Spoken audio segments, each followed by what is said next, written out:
Raí, você estava com a palavra e eu queria que você falasse um pouquinho sobre o Estevão, especificamente. Ele não terminou bem esse período no Palmeiras, né, nesse Campeonato Brasileiro. Não comprometeu, mas não foi o Estevão tão brilhante que a gente já viu antes.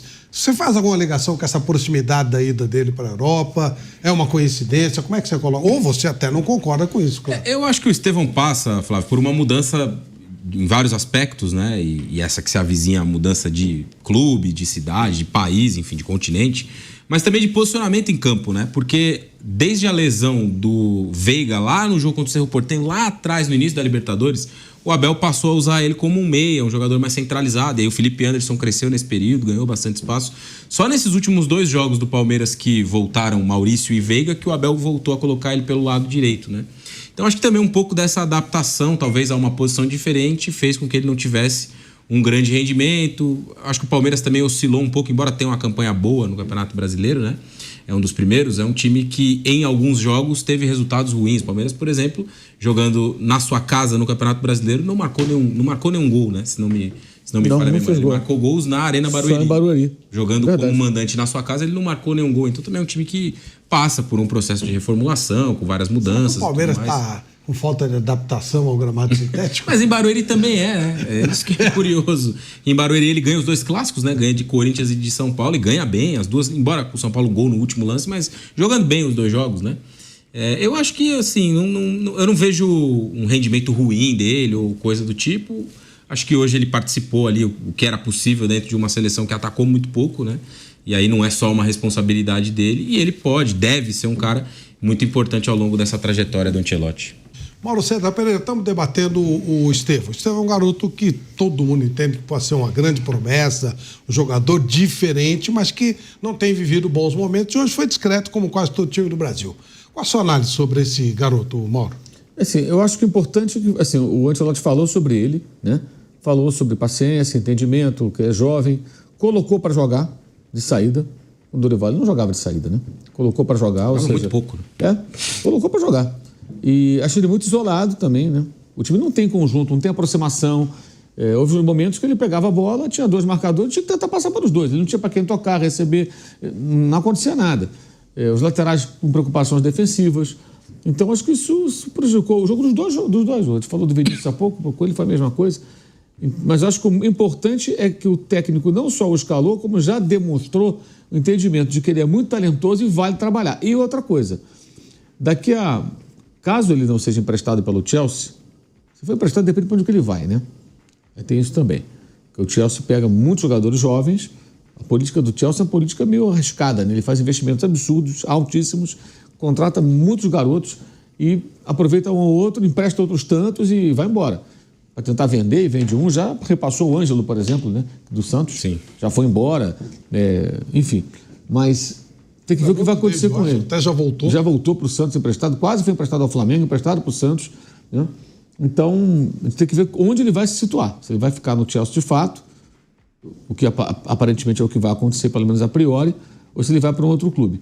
Mas até a Copa, ele pode também ter uma evolução muito grande, porque se ele for jogar no Chelsea, ele vai jogar a Premier League, ele vai ser mais desafiado, vão trabalhar a parte física dele, ele vai ganhar mais corpo, com certeza. Franzino assim, ele não vai ficar. Ele vai ficar mais corpulento. Vai se trabalhar isso aí para ele ter condições de encarar o jogo físico que vai ter pela frente. Vai ficar muito difícil para ele sem esse acréscimo, digamos assim. Mas o técnico entende que ele é talentoso e eu achei isso importante.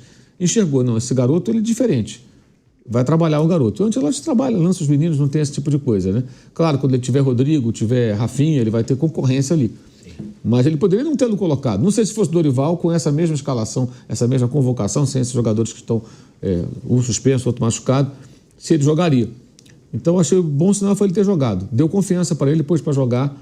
E acho que é importante que se trabalhe esse menino de uma maneira muito, muito cuidadosa para que ele possa ser útil, né? Até a Copa do Mundo. Mas acho que muitas transformações, aí falou uma coisa importante, ele está no momento de uma mudança de vida, né? Isso aí deve ter um impacto muito grande no dia a dia, na rotina, no trabalho. Ele vai fazer 18 anos. Não fez há pouco. Fez agora, né? Está se despedindo do clube, vai para um outro país.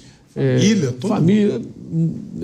E assim, não dá para ter certeza que ele vai ficar no Chelsea. Né? Eu digo isso não que ele não mereça, mas pela política do clube. O jogador chega e de repente sai. Aí vai para o Strasbourg, de repente vai jogar em outro país.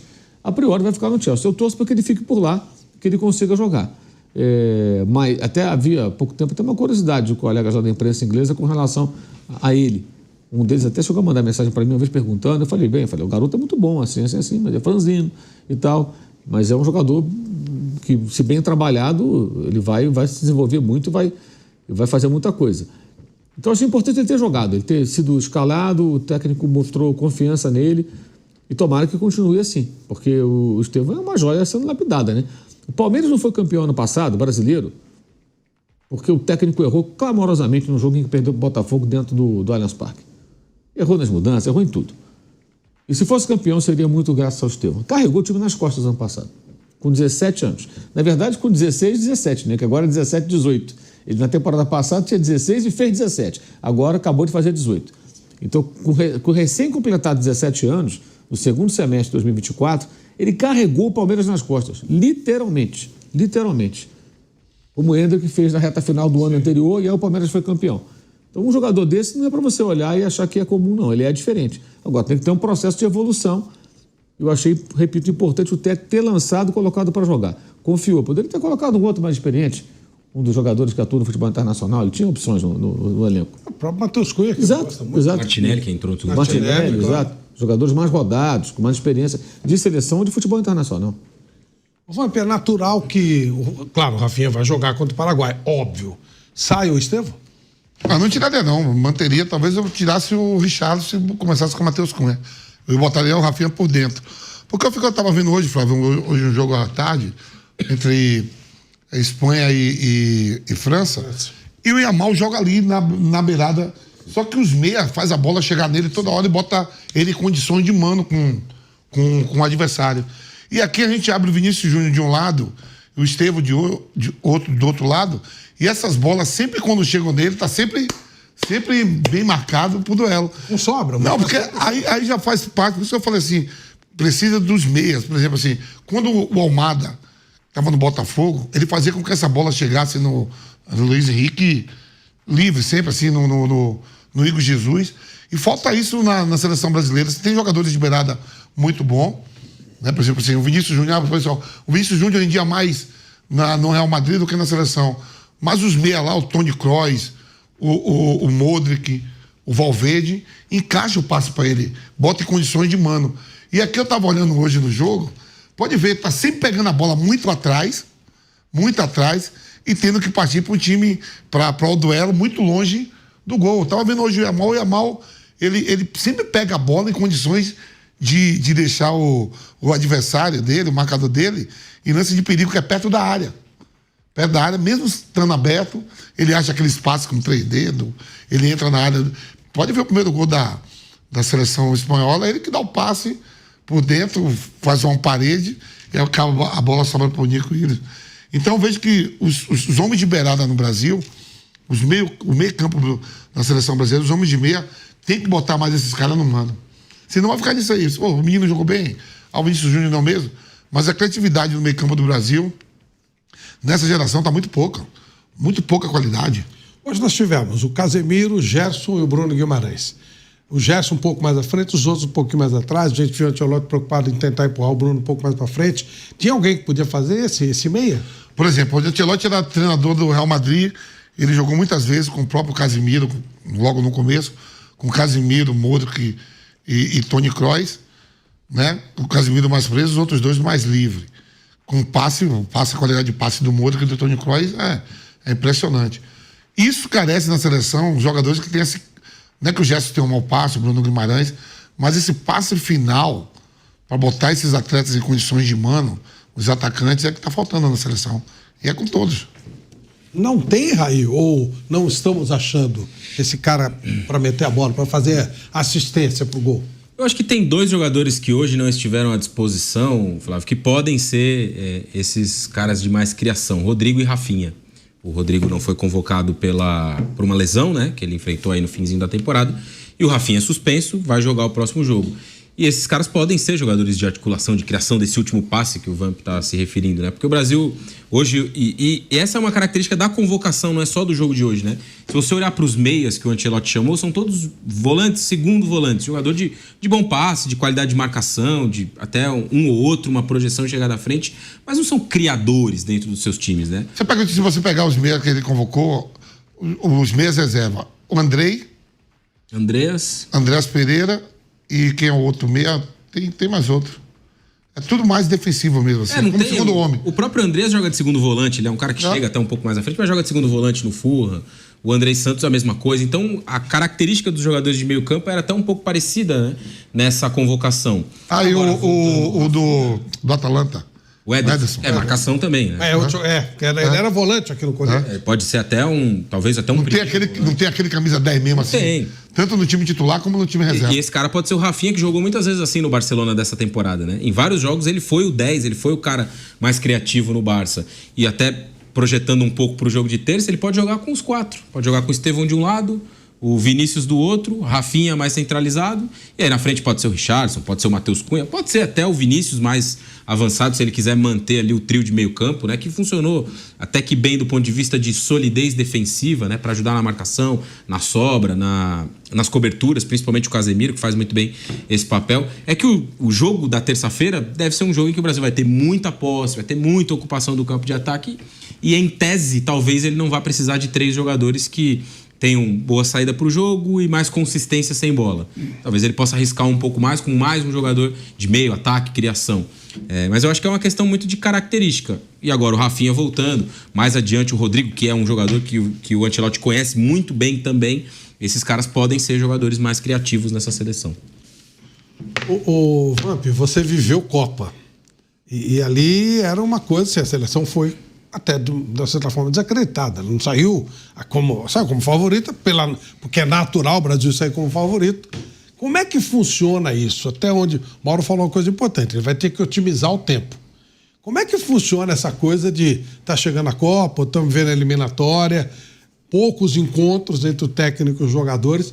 O que o Ancelotti pode fazer nesse período para aproveitar de maneira assim total esse período que ele vai ter com os jogadores? Então, Flávio, eu vivi muito isso nas eliminatórias para 2002, né? Eu posso falar muito bem de 2012 porque daquela seleção, daqueles 23 que foram da Copa do Mundo e vários jogadores passaram pelas eliminatórias, eu tive a oportunidade de jogar de 18 jogos, jogar 15 e começar 11 como titular. Então, 4 treinadores passou em 18 jogos. Começa com Luxemburgo, Candinho, um jogo contra a Venezuela, entra o Leão e termina com o Filipão. Imagina só, uma eliminatória... Pior que essa aqui, né? Uma eliminatória, eu te falo, e aquelas eliminatórias, nós só conseguimos ganhar fora de casa da Venezuela e da seleção peruana, em Lima. Conseguimos perder do Paraguai, do Uruguai, do Chile, da Argentina, desse Equador aí, do próprio Equador, da Bolívia, né? Quer dizer... E aí o Ancelotti chega faltando 4 jogos para acabar as eliminatórias. É uma coisa muito rápida, não tem tempo de treinar. A gente sabe que ele chegou aí, se apresentou praticamente na segunda-feira, né? Segunda-feira. Ele chega no domingo. Primeiro treino. Segunda. No domingo ele vai para o centro de treinamento do Corinthians. Na segunda recebe jogadores até que ele vivendo ali na Europa. Tudo bem, ele jogava o Campeonato Espanhol, jogava a Liga dos Campeões, mas jogadores que ele... E tem um detalhe, Vamp, só para complementar isso que você está dizendo. O primeiro treinamento dele, eu passei a semana inteira lá no Joaquim Grava acompanhando de perto. No primeiro treino ele não teve 5 jogadores que atuam no futebol brasileiro que tinham jogado no domingo. O Estevão e os 4 do Flamengo que jogaram, né? Gerson, Alexandro, Danilo e o... Mais um agora, Wesley. Não, Wesley não. Gerson, Alexandro, Danilo... Qual outro jogador do Flamengo que foi convocado? Enfim, ele não teve os 5. Não, e o Estevão. Eram 5 jogadores que jogaram no domingo e ele não teve, e os 3 que jogaram a final da Champions. Então, dos 25, ele não teve 8 no primeiro treino. Não, e parece assim, ele vem da Europa, parece assim, os jogadores europeus... Léo Ortiz, o outro jogador. E parece assim, os jogadores europeus que ele convocou, parece que ele trabalha. Não, ele trabalha no Real Madrid, ele foca os jogos de frente. Parece assim, vou ver como tá o zagueiro do Lille, vou acompanhar. Ele agora vai ter que acompanhar tudo porque ele é zagueiro, ele é treinador da seleção. Até então, há 2 semanas atrás, ele era treinador do Real Madrid. Qual era a programação? Vou me programar para enfrentar os times da Liga. Quando eu estava na Liga dos Campeões, vou ver.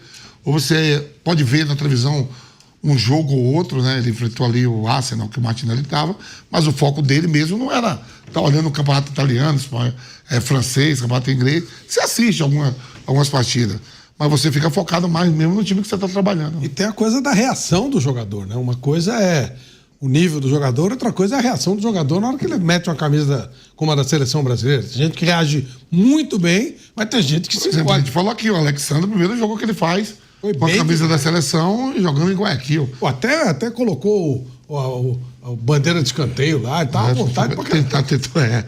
Tentou pegar ali, mas estava difícil. Realmente o menino ficou muito à vontade, hein, Mauro? Ele saiu bem, né? Foi uma atração no jogo, né? Assim, o Brasil melhorou defensivamente, né? A preocupação clara do técnico foi melhorar a defesa, dar mais segurança. O Equador não teve tantas chances, acho que isso foi importante. E dentro de um sistema defensivo bem montado, com um time mais precavido defensivamente, o próprio Casemiro estava ali com essa função, com desarmes, com interceptações ali, fazendo o seu papel. Acho que isso deu uma segurança. Ele jogou cercado de gente experiente, né? O goleiro experiente, o companheiro de zaga experiente, o volante experiente, o lateral esquerdo experiente. Assim, tirando o lateral direito, todo mundo muito rodado, inclusive em seleção. E isso acho que o ajudou, ele mostrou personalidade, fez um bom jogo. Acho que foi uma estreia bem interessante de um jogador que, ao contrário do Richarlison lá na frente, que foi muito mal, mostrou que dá para contar com ele. Acho que você vai ficar no grupo, vai ser chamado de novo com toda certeza. A não ser que faça uma atuação péssima contra o Paraguai e joga tudo isso fora. Claro. Se mantiver um nível, ele vai ser um cara que vai ser chamado mais vezes, vai continuar sendo parte integrante aí desse grupo. E isso até é uma coisa curiosa, né? Porque eu acho que é um espaço aberto na seleção, esse companheiro do Marquinhos, né? Porque ao longo dos últimos ciclos, aí, nas seleções pelo menos do Tite, você tinha ali Thiago Silva e Marquinhos. Na Copa de 18 foi Thiago Silva e Miranda a zaga, né? E na Copa de 14, na Copa de 22, todo o ciclo, Thiago Silva e Marquinhos. E para esse ciclo, para essa Copa, esse período, você não tem. Tanto que foram experimentados ali diferentes jogadores, né? O Murilo, por exemplo. Na volta do Thiago Silva. Exato. Até alguma coisa desse. O Murilo jogou contra a Argentina, foi muito mal naquela ocasião. O Léo Ortiz tem sido convocado. Então, é um espaço vago. É um espaço vago esse do companheiro do Marquinhos. E acho que por uma primeira impressão, o Alexandre foi muito, muito bem. Claro que tem muita coisa ainda pela frente, foi só um primeiro jogo. Mas a atuação dele foi bastante sólida e acho que até pode credenciar, claro que não é só isso, né? Somada à temporada dele na Europa, a vestir outras camisas aí mais expressivas, né, nessa janela de transferências. Porque o cara faz uma boa temporada, vai lá e é convocado pelo Ancelotti, é titular, faz um bom jogo. Se repetir a atuação boa contra o Paraguai na terça-feira, já é um cara que ganha nessa próxima janela, né, um outro status para quem sabe dar um salto e vestir uma camisa mais importante. Aliás, bem a propósito, você viveu grandes experiências, inclusive aquele famoso jogo que jogaram as bandeiras em campo e tal. Como é que é a torcida de seleção? A gente costuma dizer que ela é muito diferente da torcida de clube. É outro tipo de torcedor, outro tipo de pessoa que vai para o estádio. Como é que você imagina que será esse Brasil e Paraguai? Que tipo de torcedor vai estar lá? Vão estar para apoiar? Vão vaiar mesmo como o Mauro colocou? Não, vai depender do que o Brasil faça, né, Flávio? Assim, você pega algumas capitais do país aqui, o Rio de Janeiro, São Paulo, Bahia, né? É diferente de você, quando leva o jogo da seleção para lá para a região norte. Levei o jogo lá para Belém do Pará. Recife eles apoiam muito. Não, porque então é um carinho diferente. Aqui os clubes do Rio, de São Paulo são mais cobrados. Então é esse torcedor que vai. E o Mauro falou, se chegasse a jogar esse primeiro tempo, a parte, não criar tudo, e começar o segundo tempo mal, a gente sabe que Rio e São Paulo tem que ir jogar, criar oportunidade. A pessoa, esse jogo dentro de Itaquera, 90 minutos, só deu um chute no gol, que foi o lance do Casemiro. O cara paga, vai. E a temperatura vai estar frio. Vai estar frio. Chegou uma frente fria em São Paulo. Quer dizer, eu acho que a maior vaia que a seleção brasileira tomou na vida, eu tava. Foi Brasil e Colômbia, nas eliminatórias, para 2002, no 15 de novembro. Eu nunca vou esquecer, foi um 15 de novembro, horário de verão, o jogo era 4 horas da tarde, que aí era 3, e o Roque Júnior faz o gol aos 48 e chove os bandeiras. No campo, pra você entender, eu estava agora no Caribe, eu fui lá para Curaçao, E tava a seleção colombiana lá. O Curaçao pode se classificar pra Copa, hein? Também tá brigando. Não, mas até chegar lá, você viu como é que é? Eu tava vendo, ela tá liderando lá o grupo, depois tem que passar por Honduras. É aquela... São 20 seleções que tem no Caribe, né?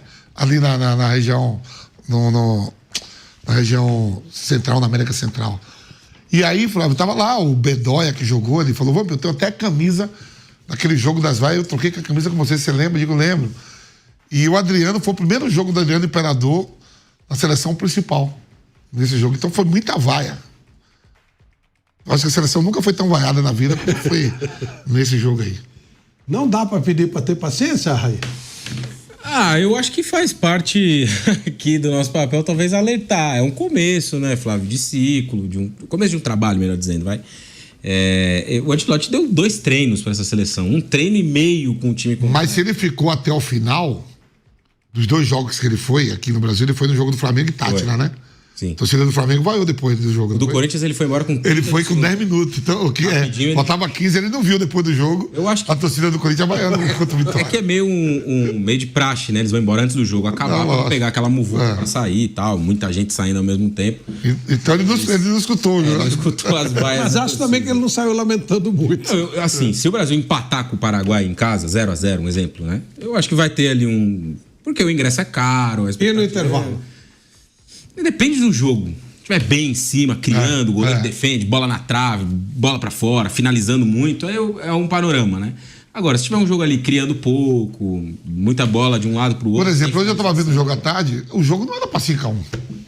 O Espanha e França, né? Quando tava 5-1, lá e cá, a França perdendo muito gol e tal, mas só que a Espanha aí e fazia. Então 5-4 foi mais ou menos... Quase que a França buscou de novo. Não, é que eu tô falando assim, você vê um jogo que você bombardeia e a bola não entra... E vai e não entra, você não... Bom, o time tá tentando. É isso. Então, eu acho que se for esse o panorama, não vai ter ali vai logo no intervalo. O que levaria a gente a acreditar? Ele teve um treino e meio, como você bem falou. Ele vai ter mais 2. Sim. O que vai nos 3. levar a crer que vai mudar tanto a postura do não Brasil? muito. Eu acho que é uma mudança de uma peça ou outra. Você joga em casa, tem um ânimo, tem um adversário também, que deve ser... Não é um adversário que faz uma... disputa ruim de eliminatórias, muito pelo contrário. São 9 jogos de invencibilidade. Dentro desses 9, como a gente falou no início, ganhou de Brasil, Uruguai e Argentina jogando na sua casa. Um time sólido, sofre poucos gols. Não tem nenhum jogador espetacular a seleção do Paraguai. Vários conhecidos. Galarza, que estava no Vasco outro dia. O Gustavo Gomes na zaga. Vários jogadores que a gente... Alonso, do Atlético Mineiro, tá jogando lateral esquerdo. O mais talentoso deles é o Inciso, que joga no Brighton da Inglaterra. Almirão jogou hoje. Até o próprio Romero do Corinthians entrou faltando 10 minutos. Então é um time com vários jogadores que a gente conhece, mas que, para mim, um ótimo treinador. O Alfaro já tinha feito o ciclo passado em que ele leva o Equador para a Copa do Mundo. Ele já foi muito bem. E o Equador só não esteve nas oitavas no Catar porque ele foi prejudicado num jogo contra a Holanda lá, que deram um impedimento esquisito num gol que classificaria o Equador para as oitavas de final. Então é um bom treinador, mas vai ser um jogo com outro panorama. Acho que vai ser um Brasil mais ofensivo, que vai jogar mais, que vai propor mais jogo, que vai criar mais oportunidades, vai finalizar mais, até por todos esses aspectos, né? Então acho que vai ser um jogo muito diferente pelo cenário, não tanto pelo que ele vai trabalhar daqui até lá, né? O Brasil volta nessa madrugada, amanhã é aquele regenerativo, treina sábado, domingo e segunda, 3 treinos antes do jogo da terça, então alguns pequenos ajustes e a entrada de um jogador que fez uma temporada muito boa, foi o Rafinha. Acho que isso pode ser um diferencial grande pro Brasil. Você ganha um cara que bola parada nessa tudo. temporada.